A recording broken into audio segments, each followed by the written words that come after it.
Okay,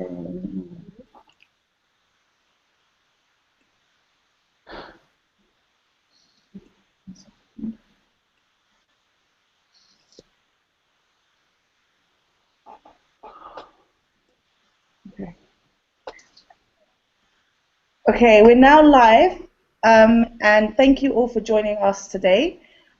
This is SFT's first Lhakar series, amplifying everything bad inside Tibet.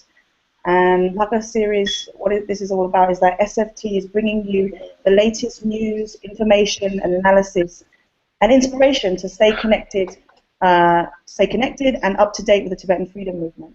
This will be a once-a-month program, the first week of every month on a Wednesday, and it will be an hour live session. Today we're here joining. Okay, we're now live, and thank you all for joining us today. This is everybody should use earphones. Lhakar series, amplifying everything bad inside Tibet. Or maybe the rest of us should mute our computer, so that the echo doesn't come back. Well, yeah, thank you. And so, yeah, so today we have an amazing panel today. We have Dechen Pemba from the UK, from London. She is the editor of High Peaks Pure Earth, the world-renowned blog where she's translating music and art and poetry, all things coming from inside Tibet to us in the exile world. We also have Jamyang Norbu, who is a well-known Tibetan activist, writer, well-versed in Tibetan history, so he's here today to give us a bit of background on the Tibetan flag. And we have former Executive Director Tenzin, as everyone also knows, a Free Tibet activist, also up-and-coming singer in the Tibetan freedom movement. Yeah, so we're really great to have you guys here. This was a one-hour session, and the theme of this Lhakar series is to talk about, February 13th, Tibetan Independence Day is coming up, and there's been some great hype and excitement about the day. And this year, SFT is sort of celebrating the Tibetan flag. And this is our third year celebrating Tibetan Independence Day since the centennial of the 13th Dalai Lama's proclamation of Tibetan independence. So it's great to have you guys. Thank you for joining us. I think we have Jamyang in Tennessee, Tenzin in New York, Dechen in London, and me in California right now. So this is this is technology, right? There's amazing, the new way to discuss, to have online discussions. So yeah, Jamyang, maybe we could start with you. If you could just give us a little bit of background on, the history of the Tibetan flag, where it came from, where it was born, how it was born. You mean me? Yes, Jamyang. Oh, okay. Well, let me get started. I'm sure everyone here has seen the little article on Tibetan flags on Wikipedia. It's the most awful stuff that like on Tibetan flags that you could really wish for. People who knew nothing about the Tibetan flags wrote it, and of course they cite the usual bunch of academics who have negative feelings towards Tibet. Patrick French, Mel Goldstein, blah blah blah. And essentially what they're trying to say is that the Tibetans really didn't have a flag, but that the 13th Dalai Lama went back and he cooked it up with the help of a Japanese friend of his, and they adopted it around the Japanese naval flag, and then they pushed it on all the Tibetans. That was primarily a Tibetan regimental flag. And then, of course, the Tibetans, once they came to exile and they learned how the great world operated, that we suddenly decided that we had to have a national flag and we adopted it. And of course, that's rubbish, essentially. So when I read that, and then I read this few articles by some of these sort of so-called scholars, I started working, trying to dig up information, and there was actually a lot you could dig up. It wasn't much of a problem. In the modern Tibetan national flag, it's very clear it was adopted in 1916, 4 years after the 13th Dalai Lama went back to Tibet. That was when he was trying to modernize the country, and he had this first big parade of all the regiments that had been trained in Tibet, the new regiments, the modern regiments. And then he had them give a kind of a demonstration of their skills. And then he awarded at that time, he unveiled the new national flag. And I know absolutely that it was at that time that was done because my grandfather was in Eastern Tibet at the time, Dirgit. And he received through courier a copy of the flag, which our family still has, painted by a Tibetan painter, and with the 13th Dalai Lama's own handwriting, written, the symbolisms of the national flag. Tenzin Kichila and Dharamsala should have it.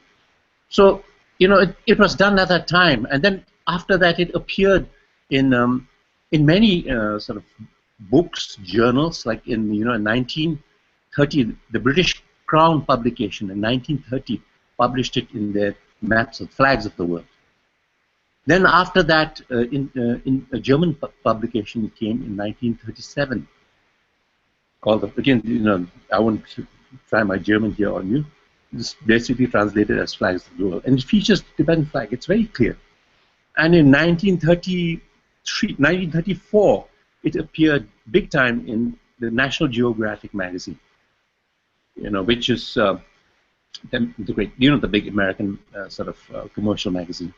And there, it was very clear. It was not only that they mentioned the flag, but they even had a description of it, of the snow lions, the snow mountains, and said how the symbolism was very appropriate for Tibet.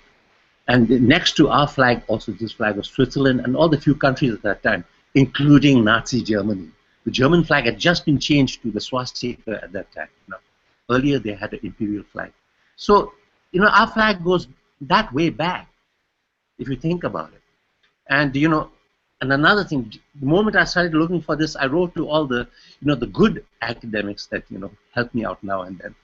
And one of them sent me, what you call a cigarette card. In those days, when these bad old days when people smoked cigarettes, in order to make you smoke more, they included little cards in the cigarette pack where you had like a series like Great Buildings of the World or Flags of the World. And in one series called Flag of the World, in 1933, there was Flag of Tibet. And, on one side there's the flag, the picture, and on the other side is the description. So there was all this that we can go on. And then in Dharamsala in 1971, a vexillologist who's an expert on flag, and he came to do some research, and he wrote a wonderful an article in 71 on how the Tibetan flag originated. He said it is based on a 7th century flag of Songtsen Gampo. The Tibetans at that time, all the different regiments in imperial Tibet had different flags. And the specific flag belonging to the Yenru of Yerlung, which is the home regiment of Songtsen Gampo himself, that flag had 2 snow lions, sort of pawing the sky on a red sort of background. So there were different flags of that kind, 1 snow lion, 2, and there's one picture I have of one old Tibetan regimental flag, which has been a bit kind of, it's not in good condition these days, but there it shows you 1 snow lion on a red sort of background, and with the sun and the moon on one side. The moon has the little bunny rabbit also. So that was the basis on which the old Tibetan flag was, based. Now, I think one thing that has to be said that at the time when we had the flag in the National Geographic magazine, and even after that, just like let's say after World War II, over 90% of the flags of the nations in the United Nations were created after World War II, including China's national flag. It's a very recent thing. It was only created in 1950. So this is something that we should bear in mind, that our flag is really an old one, and of course it has a history. It evolved from other things. It does, and I think we should all sort of take notice of it. And also, like the first time that the Tibetans, of course, they said it was not only the military that carried it. Buildings in Tibet, like the Magchikhan, in the Shulegu, below the Potala, they did fly the national flag.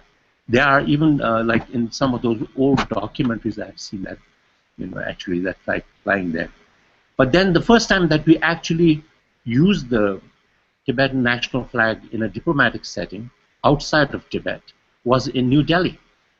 when the Indians in 1947 held the first Inter-Asian Conference, where all the delegations from different countries, especially yeah, that's the one, especially from African and Asian countries that had not yet been decolonized, that were not yet independent, but who were hoping to be.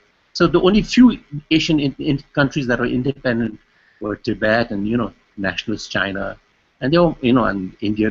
India also was getting there, but wasn't fully there at the time.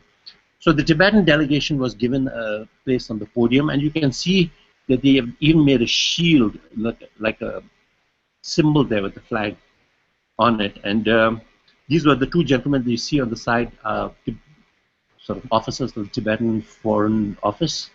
And a national flag was actually placed outside, in line with all the other flags of the world at that time. So this is just to give you a little kind of background on the national flag, that it wasn't just invented, or just created by sort of Tibetans in exile, but it is a flag that has a long and very proud history. So I think I've done my stuff for you guys. Yes. Thank Do you want me to go on something? But later, if they have questions, I could sort of follow up on that. Okay. Yeah. Yeah. Thank you, Jamyang. And it was funny. We're actually launching this campaign, February 13th, Tibetan Independence Day campaign video, later today. And it has an interview of a monk, Tibetan monk, who was in the uprisings in Tibet during uprisings, and he was saying that how he never had seen the Tibetan flag before, though. And when he saw it on a badge, they started to just draw it everywhere and draw it during the uprisings from scrap paper. And how when he first saw that flag, how inspired and how inspired they were and passionate to know that they had this flag, this national identity, this treasure. So how and it's interesting, and that's why I think maybe I'll go on to Dechen,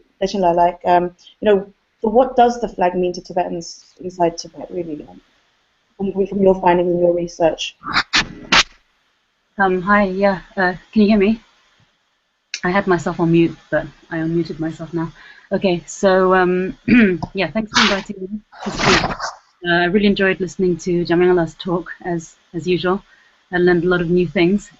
I think the flag is really a powerful symbol.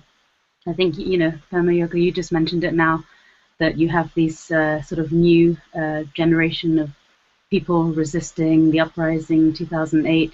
You have all the protests. Suddenly you saw from out of nowhere flags everywhere in all the protests. And what I think was very touching was when you saw like the Labrang monks with their sort of hand-drawn flags, hand-painted flags, kind of a little bit crude, but they looked very powerful just because that they didn't have any resources. They just made it on the fly, and then they used it as a symbol to protest.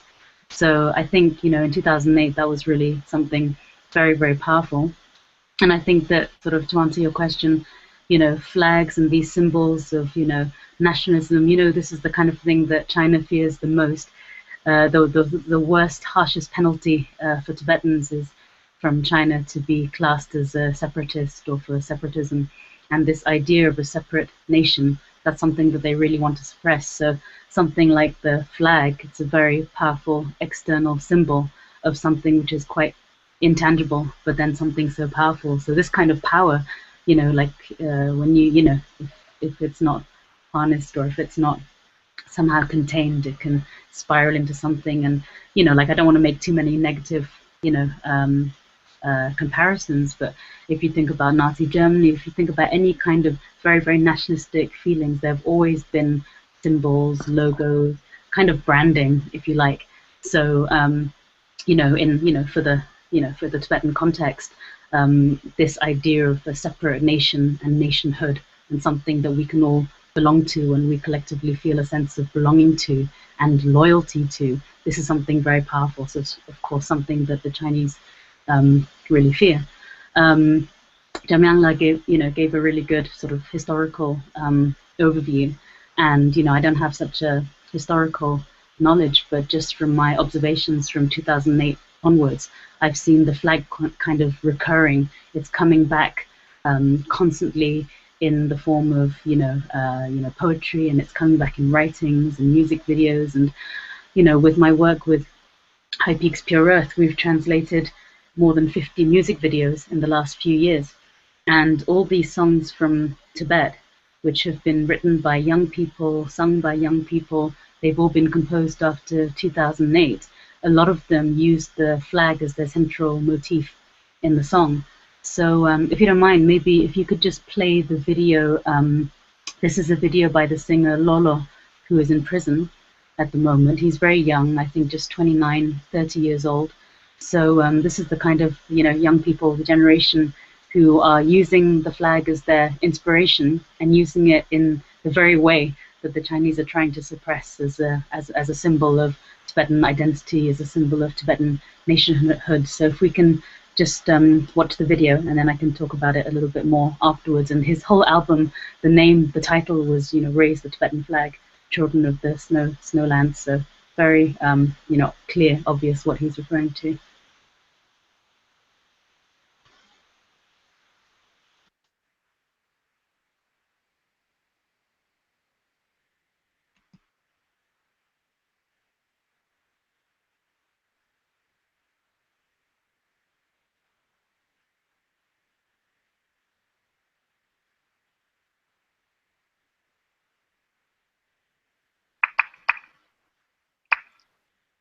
Or maybe Dechen, you might have to mute yourself in channel too, just so the video can come on the screen.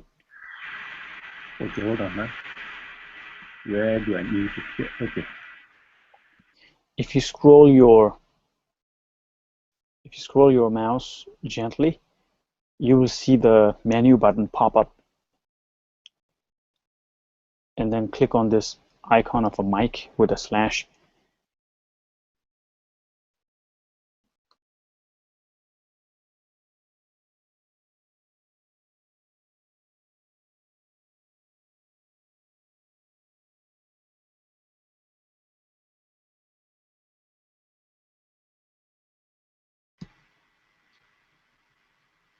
Mute channel yung I don't hear it.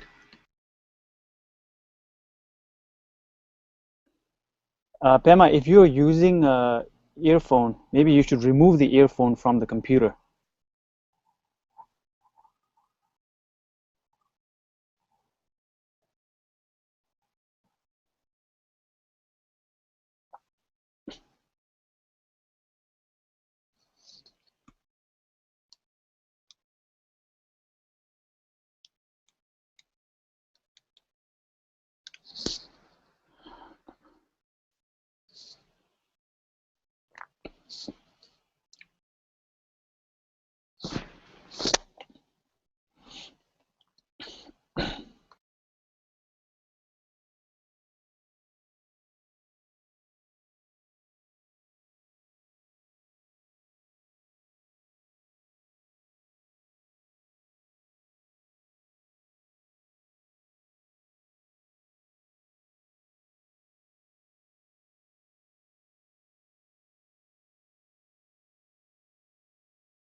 Yes, Sheila, I'm so sorry. I think we had technical difficulties there with the sound. That's okay. Last 1 minute. So hopefully people would have been able to read the subtitles. The last part came out fine, actually. Okay. And people can watch it online on HyPeaks Pure Earth too, right? Yeah. Yeah, we can always send out the link afterwards. But I mean, if people could see the video, then they could read the subtitles, so they know what was in the lyrics. So that's fine. I'm also going to show another video, after this. So what I just wanted to say about the Lolo song is that it's kind of, it's very, it's incredible that it's such a bold, political statement, and that the main motif of the song is the Tibetan flag, and it's a call to raise the Tibetan flag. I think that these, very politically charged songs, these are the ones that are, the most cracked down upon. So Lolo received a 6-year prison sentence, so he's currently imprisoned for this album.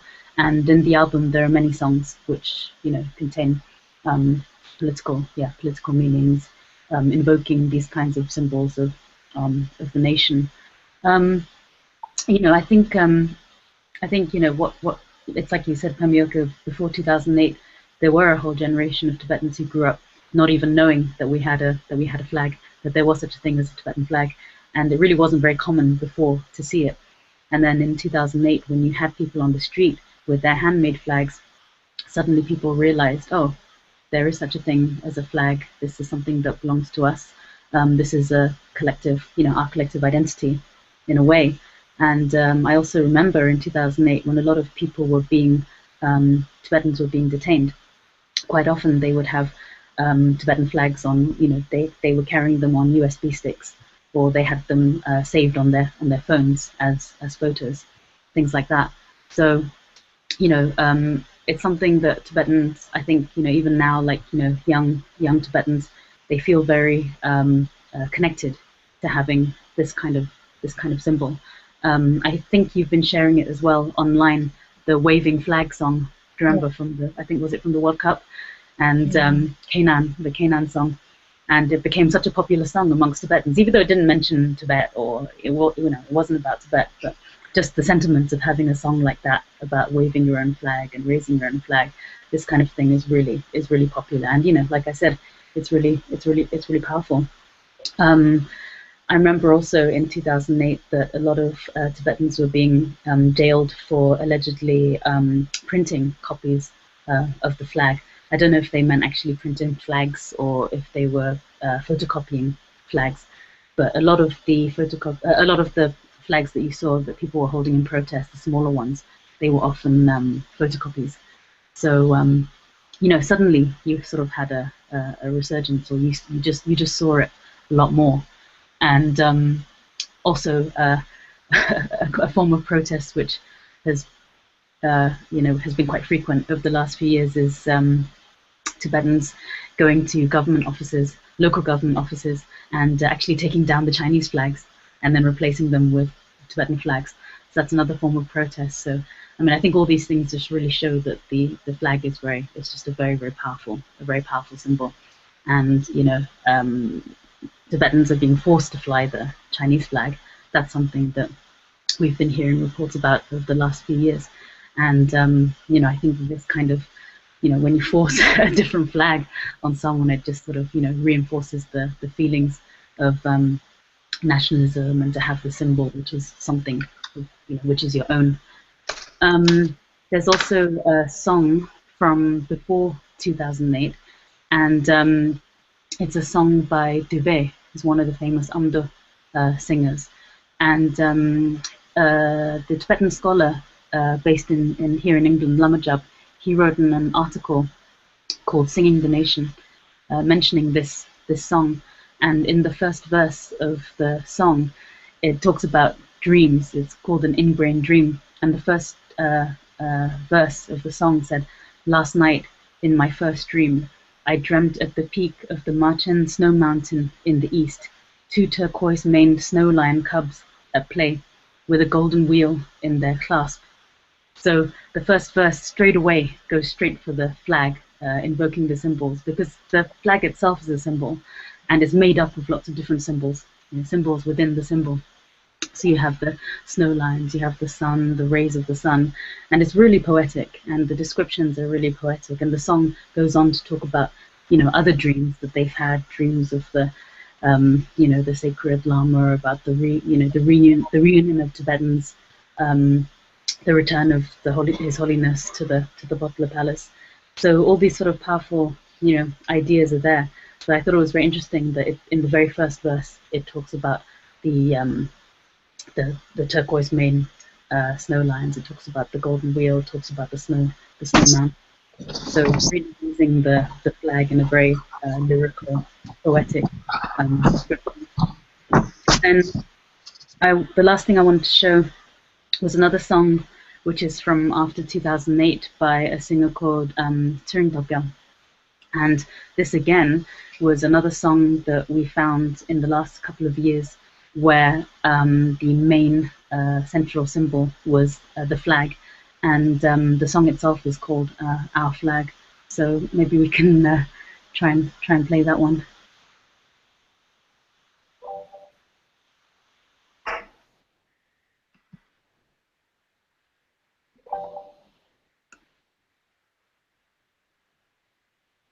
Is that looking good? Yep.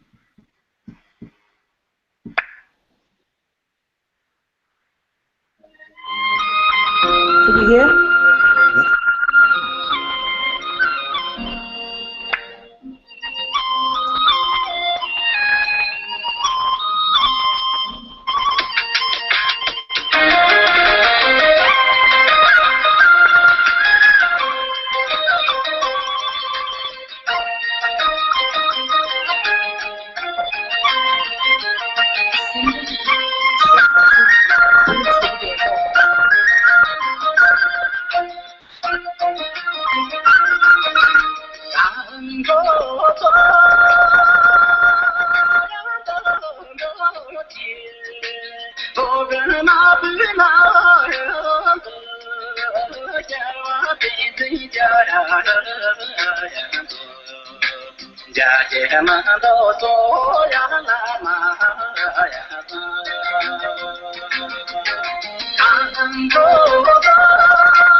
Okay, great, thank you.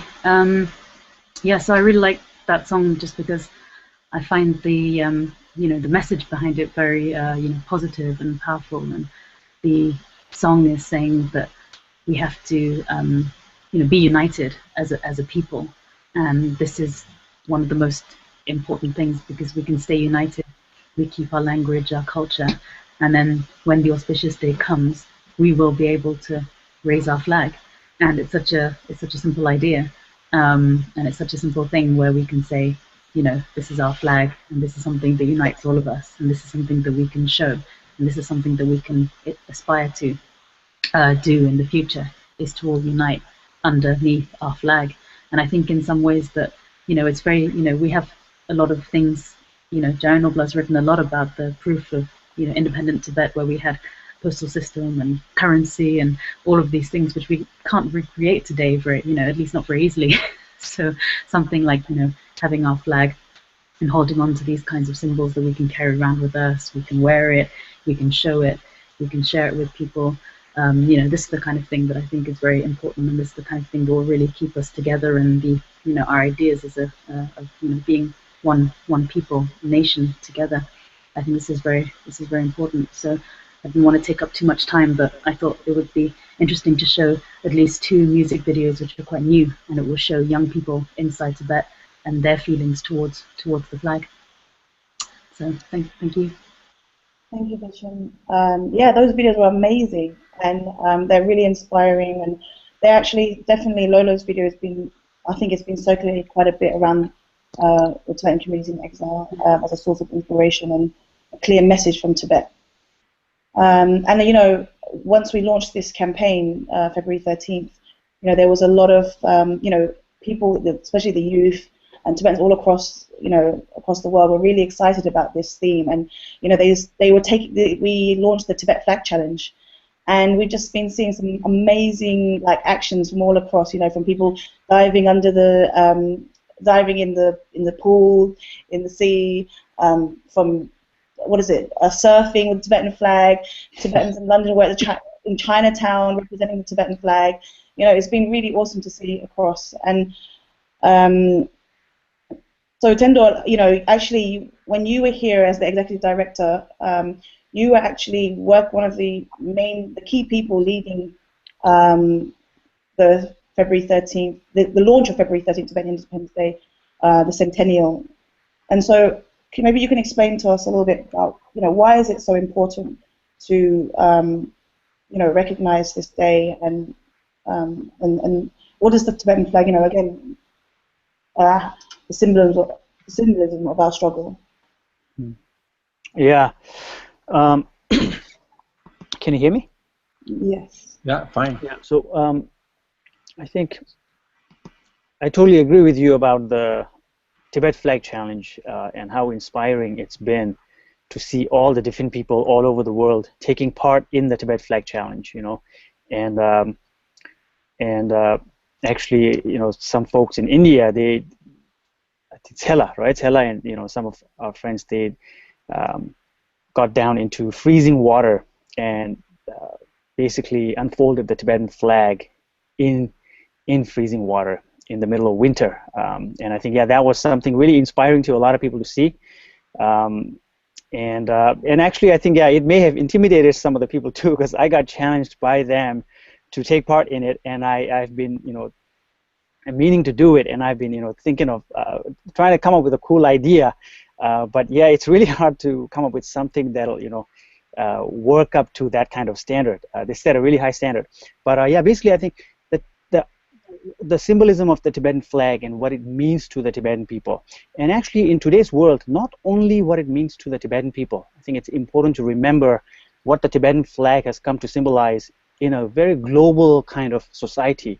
Of course, it means so much to the Tibetan people. There's no doubt and no question about it, But actually, for a lot of people who are not Tibetans, who have no stake in the, no political or no obvious stake in the freedom of Tibet, even for those people, I think the Tibetan flag has come to represent some kind of ideal, some kind of values.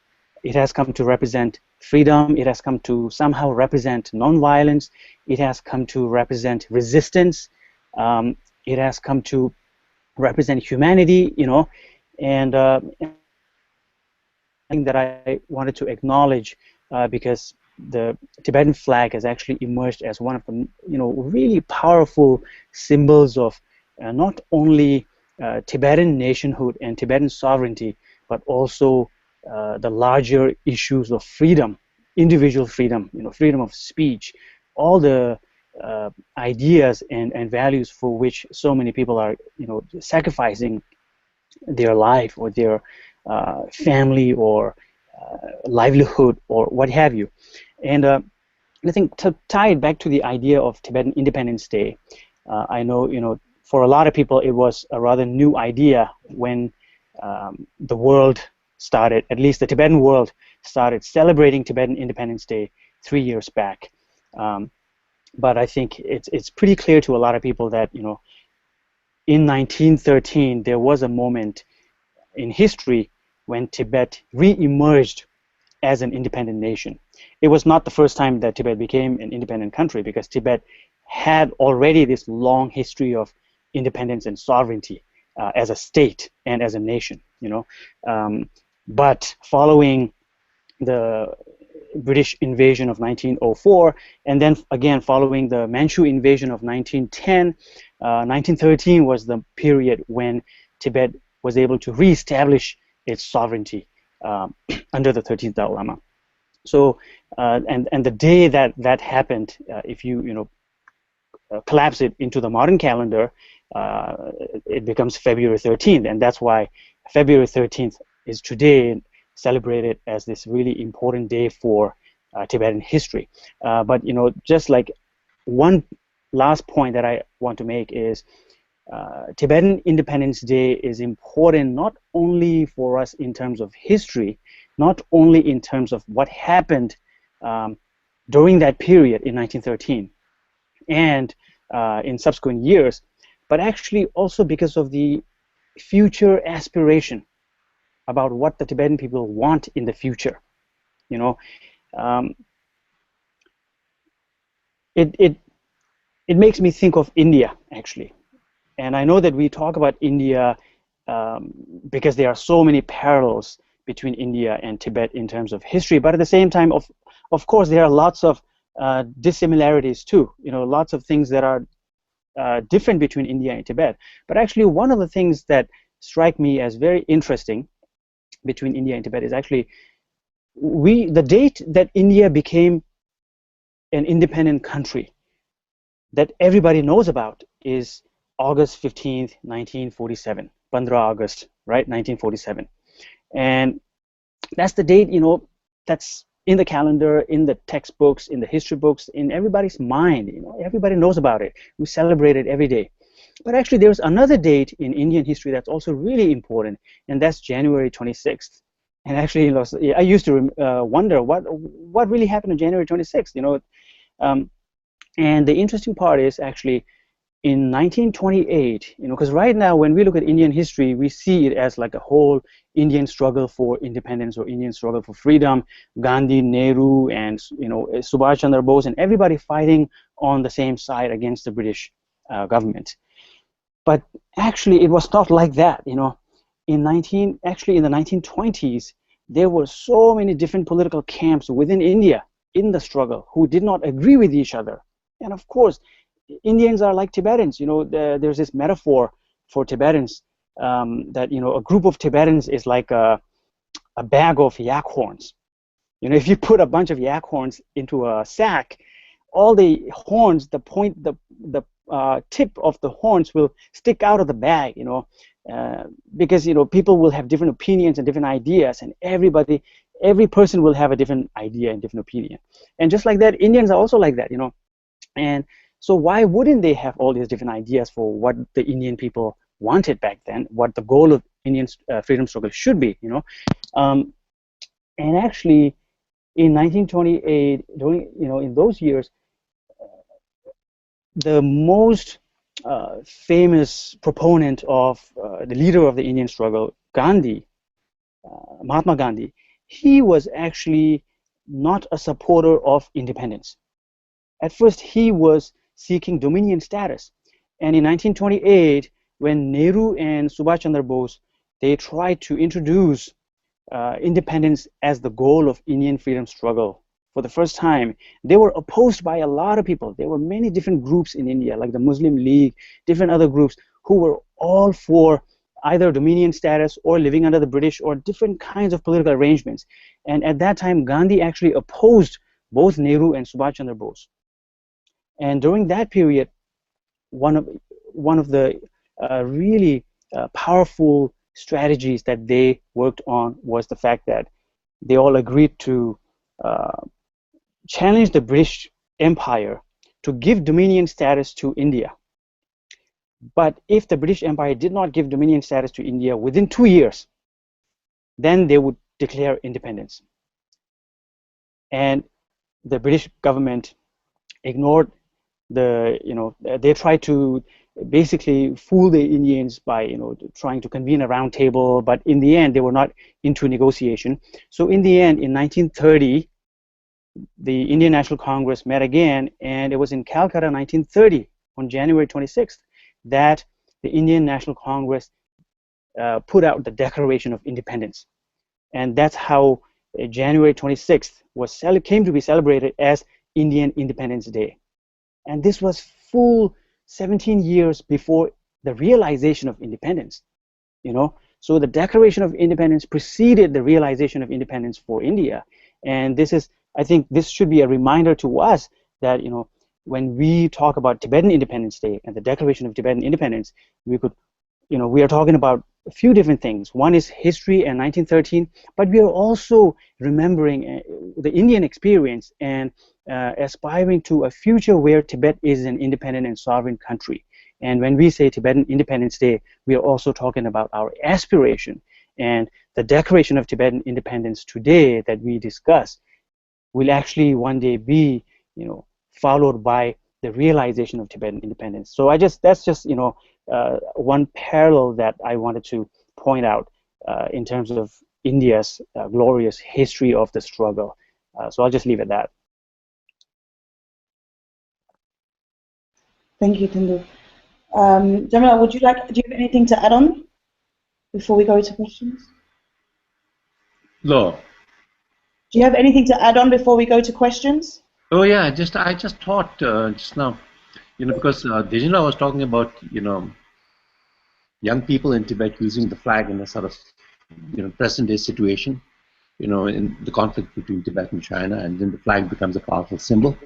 But actually, like the first time that the Tibetan flag actually became a symbol of Tibetan freedom and independence, and it created this conflict, was in '51, just after the Chinese had come to Lhasa, and had just basically started to base themselves there.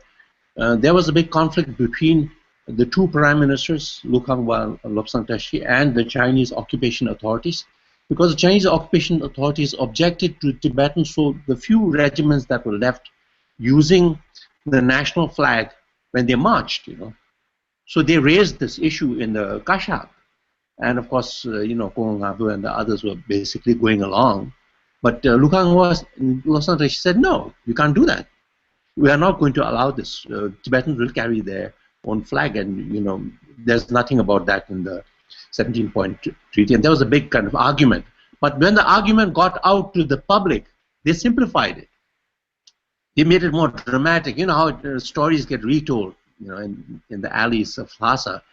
And basically what the public had come out with this version that the Chinese had said they're going to stick the Chinese flag on the top of the potala. And Lhakar said, over my dead body, we will only stick the Tibetan national flag there. And after that, that's how Lhakar was, you know, he had a reputation before this, but in the eyes of the public, he became this great nationalist hero from that time on. So I just wanted to add that, and maybe, you know, like something on aesthetics, because earlier I told you that people are saying that this was sort of invented by a Japanese, you know, for the 13th Dalai Lama. You know, if you look at the design of the Tibetan flag, it's not Japanese at all. You know, Japanese designs are simple. You know, if you look at the national flag, it's like, you know, it's bare white with a red center, you know. While the Tibetan one is very busy. It's you know, large number of you know, sort of symbols and motifs, and that is the kind of Tibetan aesthetic. You know, Tibetan aesthetics is busy. Epic. It seems off-putting in the beginning, but you know, after a while, you realize this is the Tibetan kind of artistic sort of you know, creativity. It comes in this form. It's very different from the Japanese and of maybe even modern kind of you know, artistic, you know, and aesthetics. But for Tibetan, that's why I really feel that the 13th Dalai Lama himself was actually, he was into design. He designed a number of medals for his officers. The medals for playing polo, I have a sample of that. Medals for, you know, shooting and stuff like that. And he was very fond of symbols and display. He liked to wear a really nice chuba when he came out to see his officers play polo. And he was very fond. He was a hands-on kind of ruler. You know, he even designed certain culinary sort of you know, banquets for Tibet, because he didn't like the, you know, what they call the Gyasai Liu Chobge, the 18-course Chinese dinner. He thought that was way too extravagant, and the 13th was rather tight. He said, no, we got to do something similar, and he designed what they call the Katu Dishi, you know, 6 plates, 6 cups and 4 plates, you know, per person. That's going to be the maximum in his kind of thing. So he was something like that, and I'm sure that, you know, even when I saw the first small Tibetan flag that you know, I told you our family had, they said that the 13th Dalai Lama had not only designed it, but even the dishe, you know, the symbolism, you know, of the flag, he had, you know, penned it out himself. So that's why I just want to point that out to, you know, so the Tibetans won't have any problems on this, because often what happens is we tend to put down our own sort of past in a way. Tibetans, because we lost and people feel bitter and angry, so we sometimes tend to go into recriminations about the past, you know, and also of the fact that, you know, a lot of people hadn't seen the flag, you know, and why? Because there was a huge gap in our history after the 13th Dalai Lama's, you know, initial kind of attempt to modernize Tibet, because of the corruption and the, you know, the, not exactly cruelty or anything, but the corruption and the, you know, the lack of any real efficiency in the two regencies. You know, people lost touch with a lot of these things. Like they even lost touch with the fact that we actually had a national anthem before, you know, 1950, and they actually created one in Dharamsala, you know, when there actually was one, an older national anthem. And I'm not going to go into that, you know, because let the people ask questions. You're not going to sing it, Jana? No. You're not going to sing it?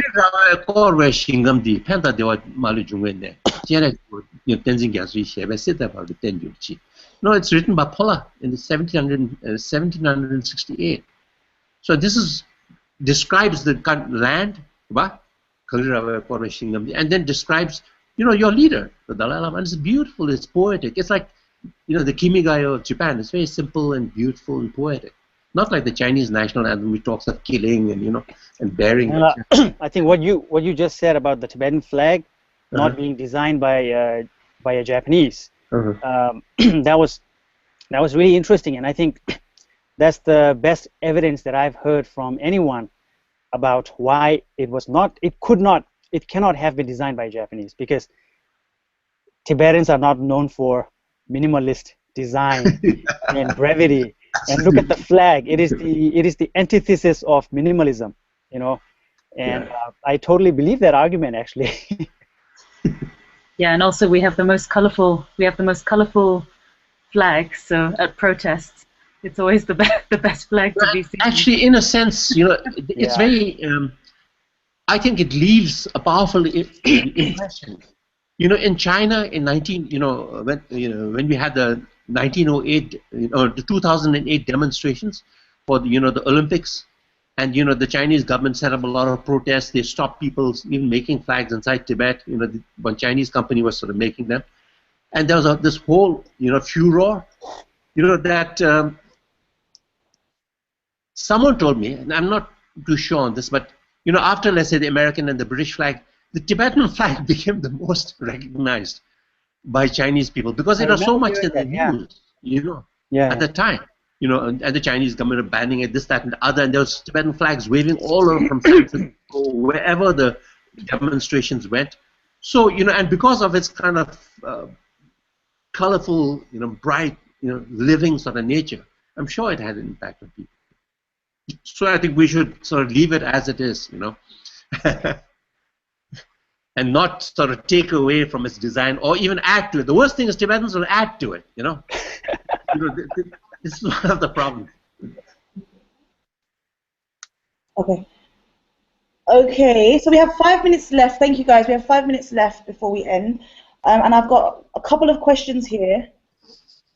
One question is, why China don't want to see it only in Tibet, but also in the free world? What it bothers so much? Why does it bother so much? So basically, the question is, why doesn't China want to? So basically, they're cramping down the Tibetan flag inside Tibet. But why don't they want to see it out in the free world? Why does it bother China so much, the Tibetan flag? What was that story? Do any of you remember that story when the Tibetan flag was in a Bollywood film and then they cut it out or something? What was that all about? That was a music video, right? No, it was the Bollywood film. Okay. It's the movie is called Rockstar or something by the director Imtiaz Ali.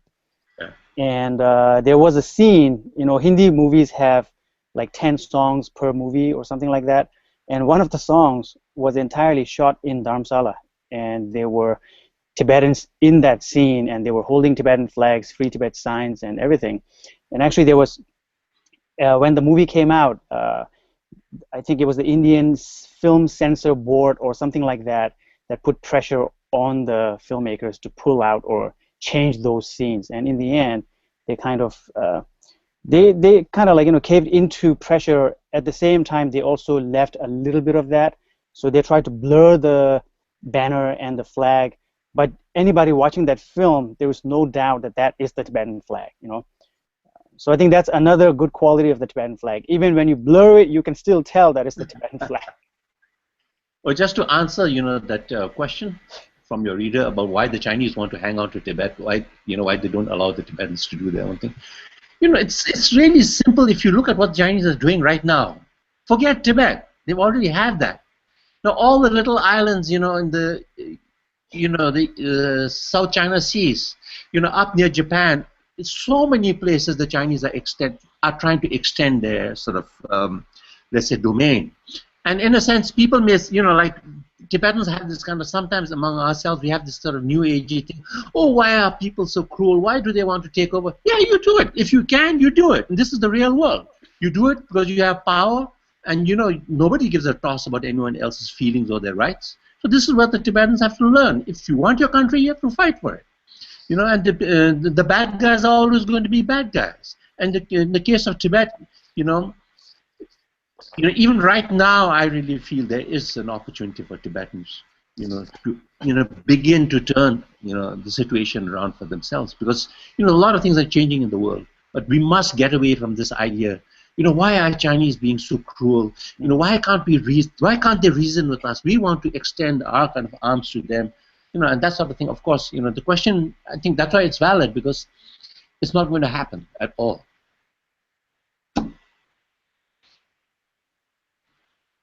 Okay, thank you. A second question is, this one goes to Jamyang Norbu. Independent Tibet, the brochure that you had made, the facts that you have mentioned that 90% of nation flags in the UN were created after the Second World War. As of now, Tibet is colonized by the CCP.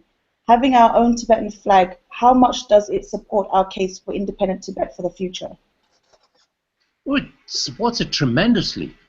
And that's why I think it's so important. You know, with a lot of, when you build a case, you know, even a legal one, you know, every little component of it by itself is really nothing. You know, you think, what's the problem? You know, especially in countries that are already independent, like in the United States, you know, there are a lot of academics, there are a lot of, you know, people who are already here. They say, why bother with flags? It's so kind of nationalistic. It's so kind of off-putting. It's, you know, but when you don't have it, it isn't. It's a very different story, you know. So for Tibetans, all these little components must never be in any way ignored. They add up. Brick by brick, we got to stack up our case, and the flag is one. And that's why I think it's also important that we don't exaggerate things. We don't try to change things. This is the problem with the flag. One problem, I must say, is that Tibetans have rewritten some of the, you know, symbolism to try to make it more grand. You know, if you look at ICT has this whole symbolism, you know, taking up one page, and this is something that I hadn't seen before in the 13th Dalai Lama. It's much simpler, and even the outline of the flag before wasn't completely yellow. It's much more of a brownish orange outline.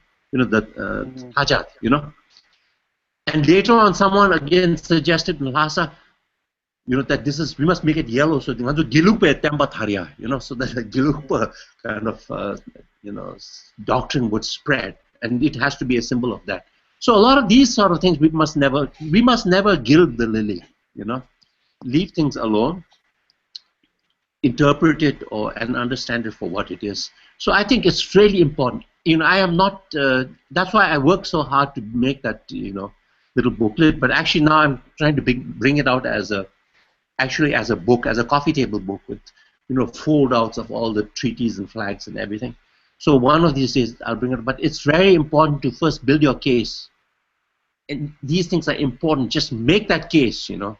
So one day when, you know, God, you know, forbid that, you know, or at least I hope that I'll be around, there will be leaders coming up in the Tibetan world who will shake this whole situation. It's there for them to use, you know. So we do what we can, every one of us, to make this case.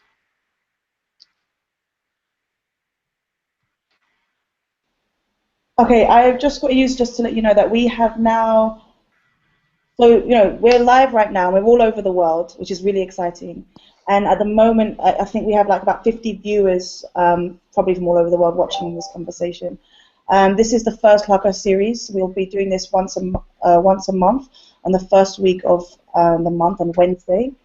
It'll be an hour-long session, and we are approaching the 1 hour mark right now. And before we end, I think I want to thank you all for, you know, making this possible. I know it's quite late in London now. So I just want to ask, as we end this, I think it would be nice to, you know, what does the Tibetan flag mean to you? You could we could leave with that, and I would like to ask Dechen Pemba, you know, what does the Tibetan flag mean to you? What is the symbolism to you? Well, I think, you know, just like I was saying before, it's a powerful symbol of, you know, Tibetan unity. So I think for me, this is something where we can all, you know, rally around something, you know, positive, and say this is something that belongs to all of us. You know, like no matter where you are, who you are, if you're Tibetan, you know, this is something that belongs to you, and this is something that unifies us. So I would say it's one of the most, you know, powerful symbols that we have. Jamyang? You know, like I was a teenager. I was finishing school in the 60s, right? You know, and after that, when I went to Mustang to Lomara, you know, I was in, you know, in those days, like anything nationalistic was not really cool, you know. So, I mean, I was really against the whole idea of flags and this and that, you know, and I saw myself more as a kind of a revolutionary in another way, you know. So, but the thing was, in Lomara, you know, we raised a flag which wasn't really, it was hand-stitched, and someone had just made it up. And in the morning when we had our parade, and, you know, and there were just a motley bunch of us, you know, like and we put up our arms in a salute. And then we sang the national anthem, and we didn't sing it very well. It was all Kappa accents, like. But in the beginning, you think this is ridiculous.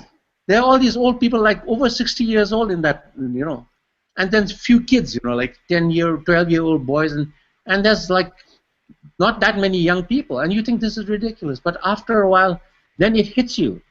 Why in terms of when warfare, when you're living in a sort of completely kind of disrupted, the whole kind of uncertain sort of situation, why these things are so important, that the companionship that you have, the camaraderie with people, the symbol of that, the shared symbol of our struggle is the flag and the national anthem. And in such moments, when you're all alone, there's just a few people in the wilderness, then the symbol becomes powerful. And it's not only then becomes real, but it moves you, Although the national anthem was badly sung, when we sang it, it was moving. And that old flag was really kind of not well made, but it was tremendously moving. And that's when I first realized it. It's the situation you're in, when these things take on a life of its own, and has power over you.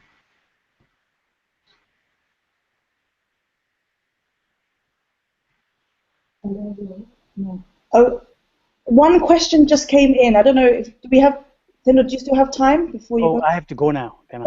All right, so maybe we'll just end it with if you could just tell us what your impression is like. Yeah, for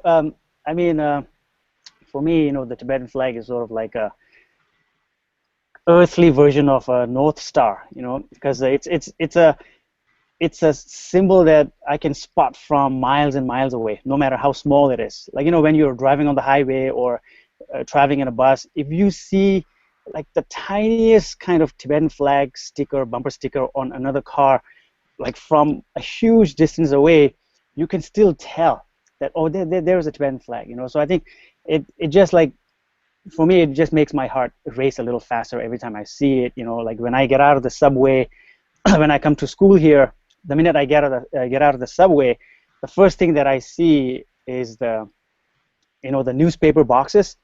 There's like Metro paper, Epoch Times, or like China Daily random boxes. And here at the school gate, as soon as people come out of the subway, there was this on the newspaper boxes. There are these like Tibetan flag stickers put there by the famous Chöpatar, who is the flag Genda. He scolds everybody who's using the flag in the wrong way or who has the wrong color for the Tibetan flag, extra rays or whatever. So I think Chöpatar is a real patriot and hero who has been very like tough love about the accuracy of the Tibetan flag, Not using garbage flags. Yeah. So I think, he was the one who put those flags on those boxes. He's been doing this for like 17 years here, and no matter how many times people take it down, he puts another one up. So I think in the end, all these people who tried to remove the Tibetan flag stickers, they just gave up, So I think that's the first thing I see every time I come here. And it just makes my heart race a little faster, and I feel something that any other Tibetan, the minute they see these combination of few different colors, they will exactly feel the same thing. So that's what it means to me. It's a common kind of. My daughter showed it to me when I went to Colombia. Yeah. That's fine. That's what. Thank you, Pema. Thank you. You guys continue. I have to run. No. Okay, Pema. See you. Yeah. Thank you so much. Take care. Bye-bye. Yeah, I think that's pretty much all we have time for. Thank you guys for joining this call. And February 13th is coming up. We'll be celebrating all over the world. We've got activities happening in London, San Francisco, New York, India, France, all over the world. It's going to be exciting, so stay tuned. And our next Lhakar series will be on about March 10th, which will be happening on March 4th. So stay tuned for the next Lhakar series on March 4th. Once again, thank you so much, Jamyang and Dechen Pemba. Thank you. Our pleasure, my pleasure. Bye-bye. All right. Okay.